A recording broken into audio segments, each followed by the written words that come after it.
नमस्कार दोस्तों, मैं विनोद कुमार मिश्रा अपने YouTube के एम्पैथी एक्सप्रेस में आपका स्वागत करता हूं। आशा है आप सब स्वस्थ और आनंद में होंगे। आज गीता में एक प्रकरण जोर देकर स्थित प्रज्ञ पर प्रकाश डाला गया है। इसी स्थित प्रज्ञ की चर्चा हम करेंगे। गीता में पूर्ण मनुष्य को परिभाषित करते हुए कहा गया है कि सुख दुख समय कृत्वा लाभा लाभो जया जयो, अर्थात सुख में, दुख में, लाभ में, हानि में, जय में और पराजय में एक सा भाव रखने वाला व्यक्ति ही स्थित प्रज्ञ है। यानी किसी भी मानव की यह उच्चतर इकाई है।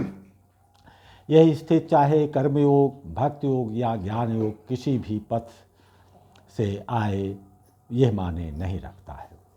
प्रश्न उठता है कि कहीं यह भगवत गीता पर प्रवचन चल रहा हो, उस प्रवचन में गीता के इस निहितार्थ को संत लोग, आध्यात्मिक लोग बताएंगे तो हजारों लाखों लोगों के ऊपर इसका प्रभाव कितना और कितनी अवधि तक पड़ेगा।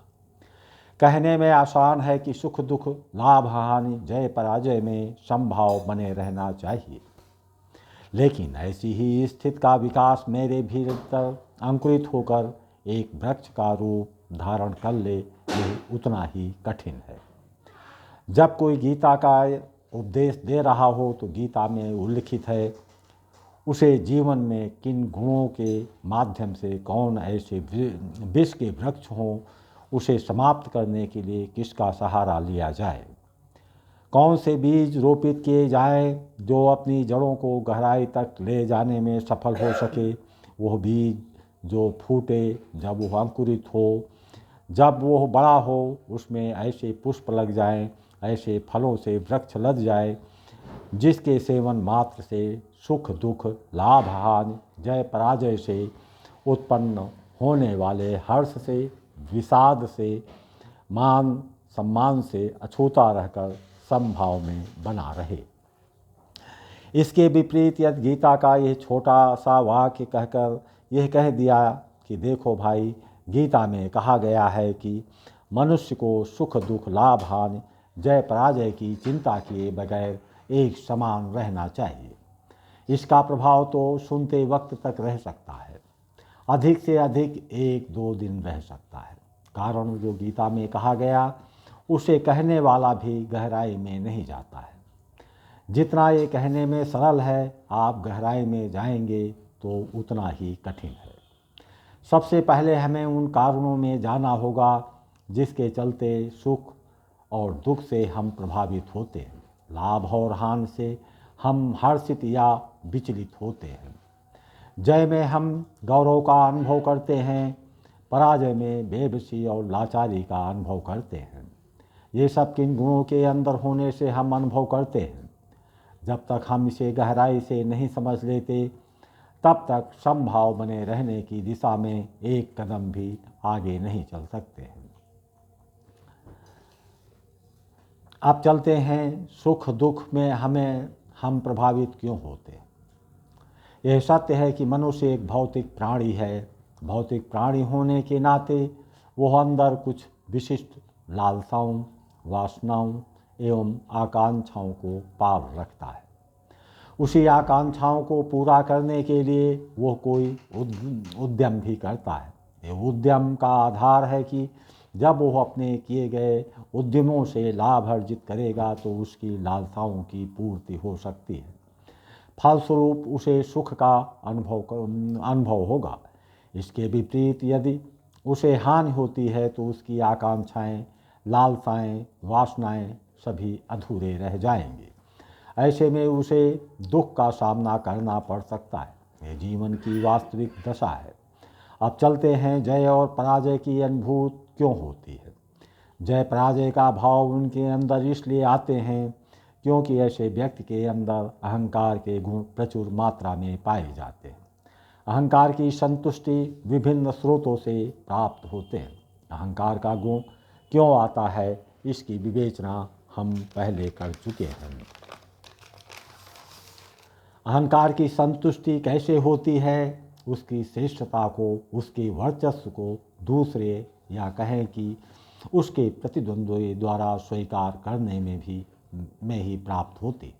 अपना वर्चस्व स्थापित करने के लिए युद्ध लड़े जाते हैं जो श्रेष्ठता का मापदंड भी होते हैं। ऐसे में विजेता होने पर गर्व का अनुभव होता है, गुरुत्व का अनुभव होता है, उसके अहंकार की संतुष्टि होती है। इसके विपरीत पराजय के भाव से आती है बेबसी और लाचारी। इस प्रकार संक्षिप्त में हमने इस बात को उल्लेख किया है कि इन सब में सबसे हम कैसे प्रभावित होते हैं। अब हम चलते हैं कि ऐसे सुख दुख लाभ हानि जय पराजय के समान रूप से सभी लोग प्रभावित नहीं होते। प्रत्येक व्यक्ति की प्राथमिकताएं भिन्न भिन्न होती हैं, उनकी वरीयताएं भिन्न भिन्न हो सकती हैं।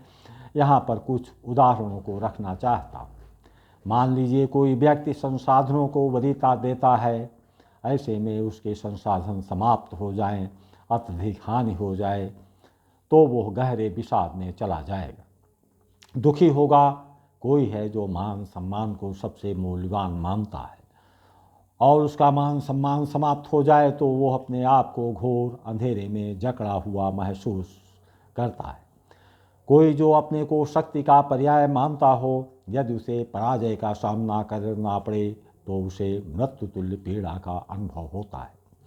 यह थी सुख और दुखों की अनुभूति के कारणों की। अब चलते हैं सुख दुख समय कृत्वा लाभालाभो जया जयो की स्थिति, यानी स्थित प्रज्ञ होने की दिशा में कौन कौन से पड़ावों को पार करना पड़ता है। जब आप गहराई में जाएंगे तो पाएंगे कि जिन्हें आप मूल्यवान मानते हैं उसे ही खोने में आप दुखी होते हैं। वो भी तब जब आप द्वारा मूल्यवान वस्तु दूसरों के पास आपसे अधिक है, अर्थात दूसरे स्थान में आपका ही गुण विस्तारित है, आपका ही गुण प्रतिध्वनित है। इन्हीं सब के कारण आप दुखी हो जाते हैं। यही हाल प्रत्येक पर लागू होता है। आप पराजित हुए, आप जिससे पराजित हुए उससे आप इसलिए दुखी नहीं हैं कि आपको पराजय मिले। आप इसलिए दुखी हुए क्योंकि वहाँ पर भी आपके ही गुणों का रूपांतरण हुआ है। इन गुणों से और उसके रूपांतरण से उत्पन्न दुखों का अंत कैसे किया जा सकता है, इस पर व्यापक चर्चा हम पहले ही कर चुके हैं। बेशक हम दुखी इसलिए होते हैं कि जहाँ जहाँ हम अपने गुणों का रूपांतरण पाते हैं वही हमें असह्य पीड़ा देती है। बेशक सुख दुख के कारण जब ज्ञात हो गया, उससे मुक्ति का साधन ज्ञात हो गया, तो यदि जीवन की न्यूनतम अनिवार्यताएं भी पूर्ण हो जाती हैं तो उससे आप प्रभावित नहीं होंगे और आप अपने जीवन में स्थित प्रज्ञ की दिशा में आगे बढ़ सकते हैं। इस संबंध में मैंने पूर्व में वीडियो संकट से उत्पन्न प्रकाश डाला है, जिस पर इसकी व्यापक चर्चा की गई है। आशा है वीडियो पसंद आई होगी। पसंद आई हो तो लाइक, सब्सक्राइब और शेयर करना ना भूलें।